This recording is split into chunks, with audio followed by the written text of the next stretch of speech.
What's going on, YouTube? Welcome back to the channel. I've been wearing Vivo Barefoot shoes for about 3 years now. I've owned these 3 different pairs. We're just going to go over my experience with them.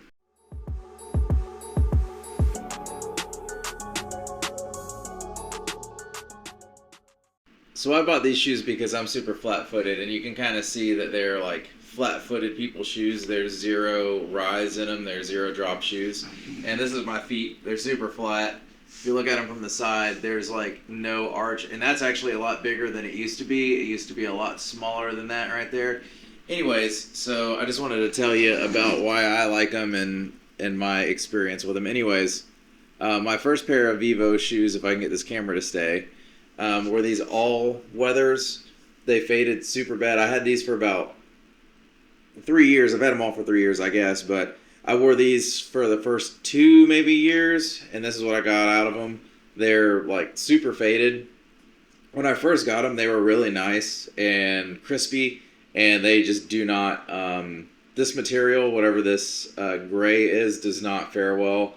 I wore them running to the gym. I wore them to work. I wore them everywhere. Super comfortable. I never had a break-in period with these shoes. Some people say that when you first get them, they hurt your calves and your feet. My feet never hurt, but my calves did grow, and we can get more into that later. But yeah, I would say they last about a year if you want them to look any sort of decent. I really wanted to throw these away, but I've just kept them to like weed eat in the yard and stuff and do the mowing. So first pair of shoes, they don't make these anymore. These were the all-weather pair, so that's that. After that first pair, I was really excited to get some like tennis shoe looking ones, and these I honestly have not wore these. I might have wore these 10 or 15 times, and they stayed outside. We were living in a camper while we were building this house that I'm in now, so these were outside, and that's kind of why they're faded by the sun and stuff. I'm sure you'll probably take better care of them than I did. They still look decent, and I need to get some leather cleaner to get them to, I don't know, freshen back up, but they don't have any rips. They still look like tennis shoes, and honestly, they're not too bad. I just need to clean them and put some leather cleaner on them. These are the Gobi II Leathers. They make some brown ones now that I probably would use better. The laces did fade pretty bad, but again, they were in the sun half the day a lot of times, so it's just being outside neglecting them, honestly. I like the way that these looked. They have a Gobi 3 now, I believe, so they keep improving. They keep making new models, so these are nice. I don't know. I just wore them out to eat and stuff, so nothing crazy. Didn't ever really work out in these. There's hardly any wear on these. And finally, these are my daily drivers now. They're Primus Lite 3.5s. These are also discontinued. I bought these a couple years ago when I got those Gobis, and I've worn them down pretty good. They're almost smooth right here on the grip. These are by far my favorite pair of shoes that I got from this company. You can tell though that they wear out super hard, so they don't hold up really past a year. If you buy these, I would definitely recommend buying them on sale. I was just looking at their website a second ago, and got a hole right here. I don't know if you could see that. I was looking at their website, and a lot of their tennis shoes are $200, $180, $160. So I personally don't think that they're worth that much. They're probably worth $100 maybe. 80 with 100 would be a fair price. But I mean, you're not going to get a whole lot of time out of these things. I like them. They're super comfortable. They're some of my favorite shoes that I've ever had, but they are expensive, and they're expensive for what you get for them. Like, you don't get a whole lot of anything, and you're really paying for more money for less material. That's just my opinion, but I use these for like running. I use them in the gym. I use them every day when I'm going to work and whatever. So it's all around what I wear every day. I theoretically would wear these tennis shoe looking ones to town and stuff, but I don't. I just wear these. So I could wear the nicer ones. I don't know why, but I just enjoy these a lot more. So if I could redo it again, I probably wouldn't have bought those tennis shoe looking ones. I would have just bought another pair of these all around shoes. So some things that I liked about all three pairs in the past 3 years of using this company, and I think I might have wore one or two brands outside of this. I have a pair of Vans I wore in the past couple years, maybe twice, but it's been these shoes for 3 years now, and they're lightweight, which is nice. I've never really noticed shoes being super heavy on my feet, but maybe if you wear like logging boots or something, you would notice a difference. But they're lightweight. The toe box is big, and your toes can spread out in there, which is nice. They're flexible. They're zero drop. So if you're short, I'm short, so I'm 5'6", and these will make you feel shorter because there is absolutely zero cushion there.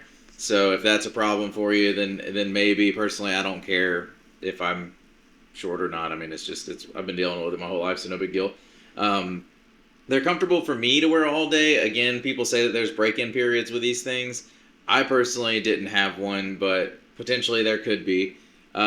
They're not durable shoes, and that's just something that you have to realize, like when buying these companies. One of their big selling points is that they use natural, like recycled material or whatever to make these, and that costs money. I'm sure more money than it would just to outsource from a factory somewhere else. So not very durable. They are easy to pack in your shoe case or your suitcase. Geez, your shoe case.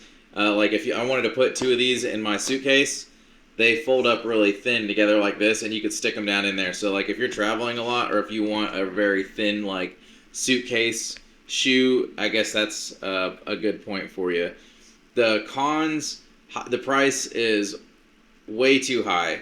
And I don't mean that in the sense of like, I'm sure that they're not upcharging them a whole lot. It just costs a lot to make these because of the way that they make them and the way that they're advertised.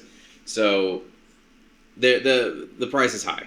I don't think these are $200 pair of tennis shoes worth it. They're probably worth $100, $130 maybe at most. So I buy these on sale whenever I can find a sale, or like the old models go out, then that's when I buy them. There's, like I said before, the transition period. Some people say that there is one. I didn't have one. I ran 2 miles the first day that I had these, and I didn't feel it at all. But I'm also pretty active, and I do things normally, so whatever. Less cushioning than normal. That is one thing, and you can watch videos about this. But when you run with big squishy shoes, you can drive your heel like this and roll your foot, so you can sprint and boom, and then boom, and drive your heel into the ground. These suckers, you will hurt yourself doing that. So you kind of have to run more on the flats of your feet or on the balls of your feet. So you have to take little baby steps when you're running instead of big long strides, and maybe that'll take some time to get used to. So all in all, would I buy them again? Yeah, I'm probably going to buy another pair of these shoes. They're expensive. I'll buy them on sale. One thing that I did want to show you though is I've always had tiny calves, and my calves have always been super small. So my calves have grown a little bit. It's kind of hard to see my calves because they're small, but my calves are grown a little bit, and you can see them from the side. Like whenever you're running and stuff, you're kind of always on your toes like this, so you can build the calves. But yeah, those are my calves. So I'm trying to show you them, but my calves have grown. They're a lot bigger than they used to be, and they're a lot more defined, and I think that's probably because of these shoes. I've done calf raises and stuff for a long time, and that never worked, and then I started wearing these, and then instantly my calves got bigger. So if anything, if you have small little baby calves like I do, that's probably the best way to grow them, I think, is these shoes. So hopefully this helped. If you liked the video, comment, subscribe, whatever. Talk to you later. Bye.